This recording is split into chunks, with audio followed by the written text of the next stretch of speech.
Discussion on climate change and the COP27 summit with the South African Chamber of Commerce and Industry CEO Ellen Mukoki. Thank you so much for your time, Dade Ellen. I think the starting point here really would be how much of the latest developments should we be welcoming, given that the timing of the financing plan that South Africa has announced came way too timeously in, fitting in with the COP27 agenda. Prior to that, South Africa really did not know where the state stands in this regard. Well, I think that good morning to Sang and your listeners and viewers. I think that the first thing that we should say is that we should welcome any initiative that is going to help protect our environment. That's very, very commendable because we want a sustainable program in respect of how we take stewardship for protecting the environment. And I think that we in business and in industry and people who manufacture have contributed negatively in the past in respect of the CO2 emissions. To that extent, any initiative that's taken ought to be welcome. However, there are much more bigger issues that we need to also consider. Number one, you can do this one thing and you say, I'm reducing emissions, but you don't resolve the issues of scarcity and abundance. You are still caught in a place because we're coming as a country which is still a developing country. We're not yet a developed country. So as the former analyst was saying, who spoke before me, you need trillions of rand of investment into the ground for you to be able to get yourself to some kind of importance around this particular program. But any small step is actually welcome. And those funds are coming from wealthier countries, the likes of the US, the UK. We're also receiving funds from the World Bank. How comfortable is the business sector about this particular development? Well, you see, you don't want to be losing something and gaining something less by that. So the first point of call, of course, is to understand the type of financing that we're actually getting. Is this money grant? Is it pure funding where, we're cleansing our consciences in respect of the damage that we've actually caused to the environment? It has to be affordable as well. It has to be flexible. It has to be adaptable to our conditions. We don't want to be incurring unnecessary debt, especially if you are losing an asset that is currently performing. In any event, it's already paid for, and then you are now taking over a new asset that isn't necessarily going to give you any productive benefit that's higher than what you had before. All that it's doing is actually cleaning up the environment. So affordability is always going to be a very, very big issue in this particular regard. To that extent, the structure of financing, the terms and conditions of that financing have got to be very transparently laid out so that we all understand what this is all about.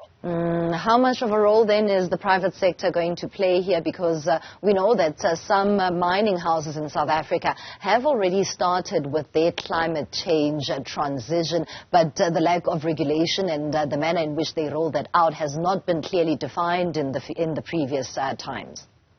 Oh, believe me, these are massive opportunities for investment for the business sector, for entrepreneurs. Let me give you two examples. One of the early ideas that we ourselves as the South African Chamber of Commerce have actually proposed that we need huge investments in the area of natural gas because LNG, for instance, is cheaper and it's greener. So that's a very interesting replacement. People are finding gas off the coast in South Africa. There's enough gas in Nigeria and other places. The only thing that's stopping that gas from coming down here in Mos as well is the lack of this level of infrastructure, both from a generation, transmission and distribution and network environment. If you can then imagine the huge amount of investment that you need to just drive the transmission lines. And we shouldn't, as South Africa, only think about South Africa in this context. We should think about the region and drive the investment in the region and the rest of the continent. And when you think at that level, big pole level, then you see the opportunity much more bigger in terms of where the returns are actually going to come from. Similarly, with what we've been speaking about in terms of the Inga project in the DRC, where almost 40 gigs of power is actually available to be distributed in the region. And that Inga power, if you're driving transmission lines all the way from the DRC to South Africa, that's 2,000 something kilometers. Transmission lines that will drive manufacturing capabilities in South Africa in terms of those who are going to be producing the inputs, the wiring systems, etc., and the big labor contract that will actually come with that. So we don't just see the negative. I think that these two areas, for instance, in terms of hydropower as well as natural gas power, give South Africa significant opportunities, industrial development and investment. Lastly, the World Bank raised something quite peculiar just this week, talking about South Africa needing to have transparency in dispensing the funds that have been given for this initiative. What do you make of that statement, particularly given the trust deficit that exists in South Africa when it comes to procurement? Yes, I think that's part of the reason why we've called for the two-pronged process of resolving first the issue around corruption, and our corruption index rating needs to go down.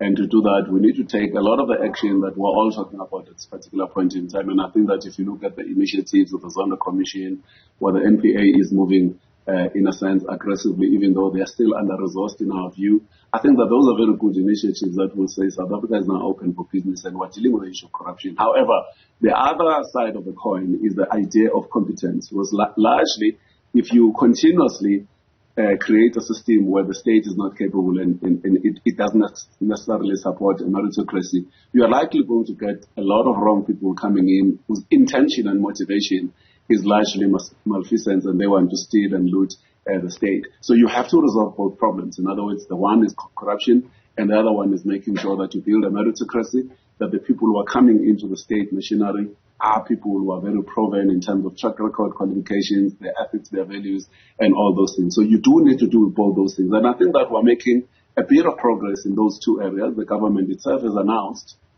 all these measures that they are going to take in terms of how boards will be appointed, the professionalization of the state. And I think that we welcome those moves because we've made that particular call as the South African Chamber first in both areas. By the time Zondo came to make similar recommendations, we long had actually made our proposals in that particular regard. So we look forward to making sure that the government executes on these two key areas. Thank you, as always, for your insights. SACCI CEO Ellen Mukoki talking to us about developments around the COP27 summit. That's it from the business desk for now, at least. Back to Ayanda and Michelle.